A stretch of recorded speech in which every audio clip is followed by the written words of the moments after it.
তো চলো আজকের গল্পটি শুরু করা যাক। বন্ধুরা, আমার নাম নাফিসা। আমি দেখতে খুবই সুন্দরী আর গায়ের ধবধবে ফর্সা। আমাদের ছোট্ট পরিবার, বাবা মা আর আমি। বাবা ছিলেন একজন স্কুল শিক্ষক। হঠাৎ করে একদিন তিনি অসুস্থ হয়ে পড়লেন। ডাক্তার দেখানো, ওষুধপত্র কেনা সবকিছুতেই প্রচুর টাকা লাগছিল, কিন্তু বাবার অসুখ সারল না। তিনি চলে গেলেন না ফেরার দেশে। বাবার মৃত্যুর পর আমাদের সংসারে নেমে এলো ঘোর অন্ধকার। হাতের জমানো টাকাও সব ফুরিয়ে গেল। পড়ে গেলাম মহা বিপদের মুখে। সেই কঠিন সময় এগিয়ে এলেন বাবার এক বন্ধু অরুণ কাকু। তিনি আমাদের গ্রামেরই একজন বড়লোক ও ধনী মানুষ। অরুণ কাকু আমাদের প্রয়োজনীয় জরুরি খরচগুলো দিতে শুরু করলেন। তার সাহায্য না পেলে হয়তো আমরা সত্যিই না খেয়ে থাকতাম। আগে মাকে বাড়ি বাড়ি গিয়ে কাজ করতে হতো। সকাল থেকে সন্ধ্যা পর্যন্ত কাজ করেও ঠিকঠাক সংসার চালাতে পারতেন না। অরুণ কাকুর সাহায্য পাওয়ার পর মাকে আর বাইরে কাজ করতে যেতে হয়নি। মা চাইতেন আমি যেন উচ্চ শিক্ষিত হই। আমার পড়াশোনার খরচের জন্য মাকে প্রায় অরুণ কাকুর কাছে টাকা চাইতে হতো। এভাবেই কয়েক বছর কেটে গেল। আমি তখন স্কুলের গণ্ডি পেরিয়ে কলেজে ভর্তি হয়েছি। একদিন অরুণ কাকু আমাদের বাড়িতে এলেন। মায়ের সাথে কথা বলছিলেন।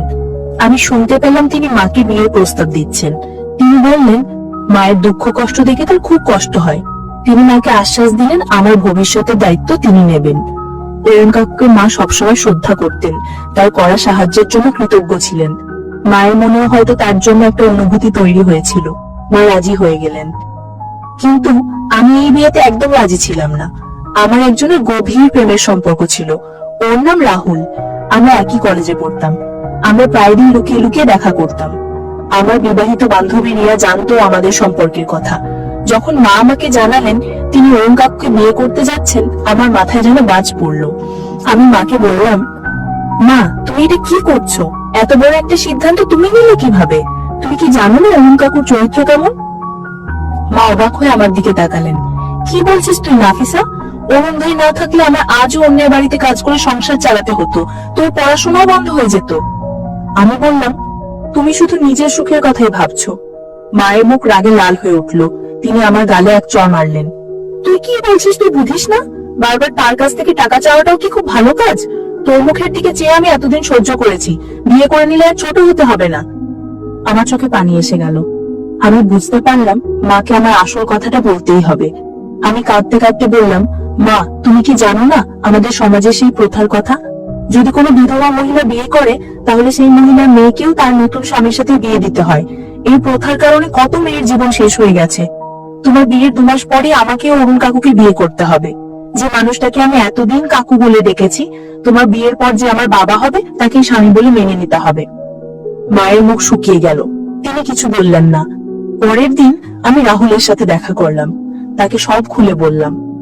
সব শুনে রাহুলের চোখ কপালে উঠে গেল। সে প্রচন্ড রেগে গেল। এসব কি কথা নাফিসা? এটা হতে পারে না। আজ রাতেই আমরা পালিয়ে অন্য কোথাও চলে যাব। আমার মন ভয় আর কষ্টে কেঁদে উঠল। পালিয়ে যাওয়া কি এতই সহজ? আমি চিন্তায় পড়ে গেলাম। পরের দিন আমি আমার বিশ্বস্ত বান্ধবী রিয়ার সাথে দেখা করলাম। তাকে সব বললাম। রাহুলের পালিয়ে যাওয়ার প্রস্তাবটাও বল। রিয়া সব শোনার পর বলল, নাফিসা, আমাদের সমাজ পালিয়ে যাওয়া মেয়েদের ক্ষমা করে না। তাদের জীবন একেবারে নরক হয়ে যায়।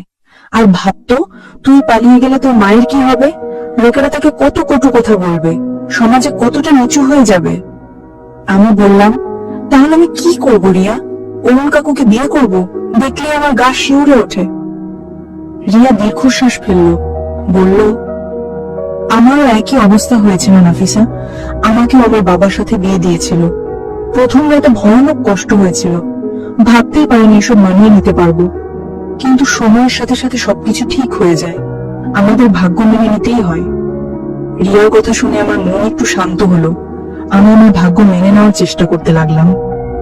কিছুদিন পরেই মায়ের সাথে অরুণ কাকুর বিয়ে হয়ে গেল।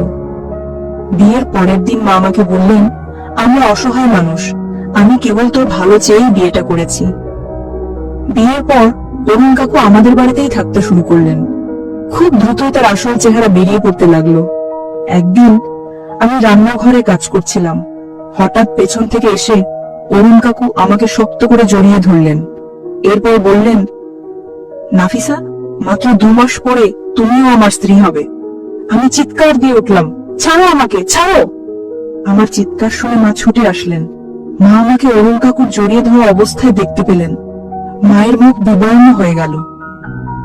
অরুণ কাকু মায়ের দিকে তাকিয়ে হেসে বললেন, দেখে কি খারাপ লাগছে?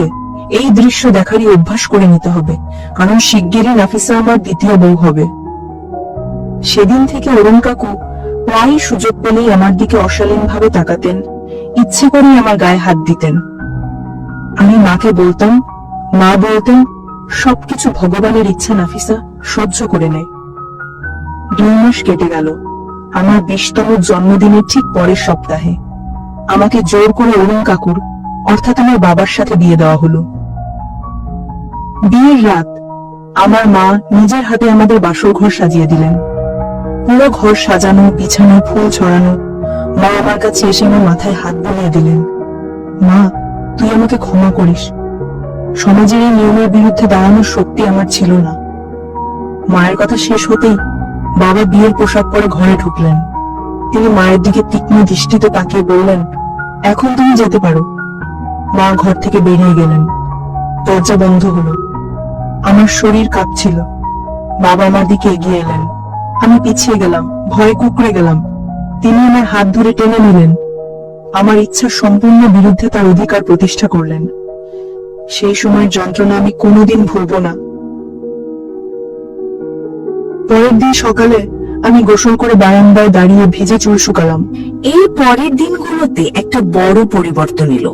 প্রথম দিকে অরুণ কাকু শুধু নিজের ইচ্ছা চাহিদা করার জন্যই আমার কাছে আসতেন, কিন্তু ধীরে ধীরে তিনি আমার প্রতি অন্যরকম ব্যবহার করতে শুরু করলেন। তিনি আমার কথা শুনতেন, আমার পছন্দ অপছন্দের খেয়াল রাখতেন। তিনি আমাকে দামি শাড়ি, গহনা উপহার দিতে শুরু করলেন। আমার মনও যেন নরম হতে লাগলো। তার যত্নে আমার মনে এক ধরনের কৃতজ্ঞতা, ধীরে ধীরে এক অদ্ভুত ভালো লাগা জন্ম নিতে শুরু করলো। বাবা তার প্রথম স্ত্রী অর্থাৎ আমার মাকে পুরোপুরি অবহেলা করতে শুরু করলেন।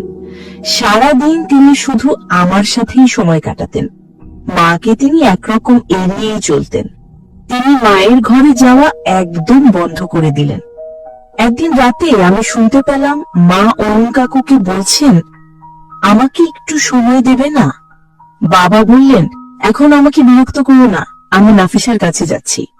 এই বলে তিনি মাকে ধাক্কা দিয়ে আমার ঘরের দিকে এগিয়ে এলেন। আমি দরজার আড়াল থেকে মায়ের দিকে তাকালাম। তার চোখে মুখে ছিল তীব্র ঈর্ষা আর গভীর বেদনা। এরপর থেকে মা আমাকে আর সহ্য করতে পারতেন না। যখনই সুযোগ পেতেন আমার উদ্দেশ্যে কটু কথা বলতেন। একদিন দুপুরবেলা আমি মাকে বললাম, মা খাবার দেবে? মা হঠাৎ প্রচন্ড রেগে গিয়ে বললেন, তুই নিজে রান্না করতে পারিস না? আমি কি তোর চাকরানি?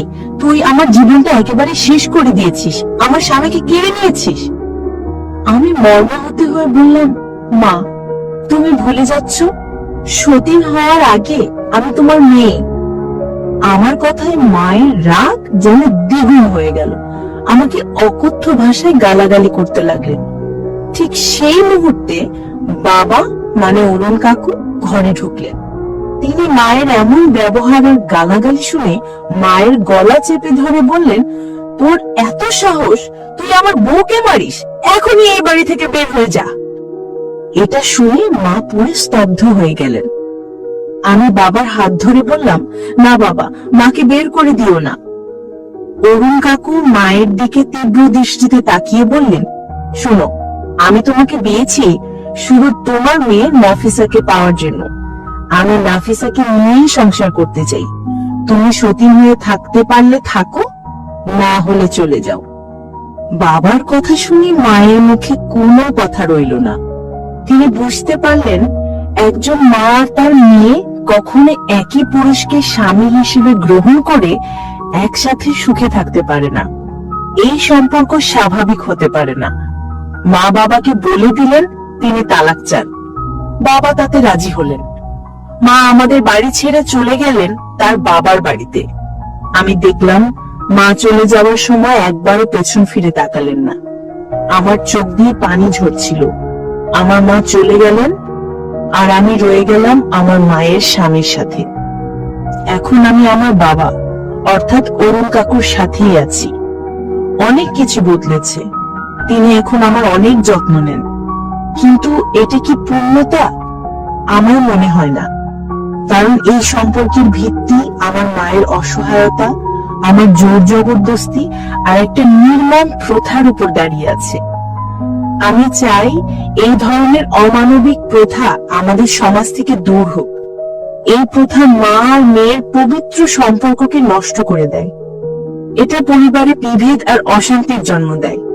একজন মা আর তার মেয়ে একই পুরুষকে স্বামী হিসেবে গ্রহণ করে কখনোই সুখে থাকতে পারে না। এই প্রথা পিতা আর কন্যার সম্পর্কের মর্যাদাও নষ্ট করে। আমার জীবনের এই গল্প যদি অন্তত একজন মেয়েকে এই জাল থেকে বেরিয়ে আসতে সাহায্য করে, যদি সমাজের নেতারা এই প্রথার বিরুদ্ধে রুখে দাঁড়ান, তাহলে আমার এই আত্মকথন সার্থক হবে। মনে রাখবেন, কোন প্রথাই মানুষের আবেগ, সুসম্পর্ক আর নৈতিকতার চেয়ে বড় নয়। বন্ধুরা, ভিডিওটা ভালো লাগলে লাইক দিয়ে চ্যানেলটা সাবস্ক্রাইব করে দাও। দেখা হবে পরের কোনো ভিডিওতে।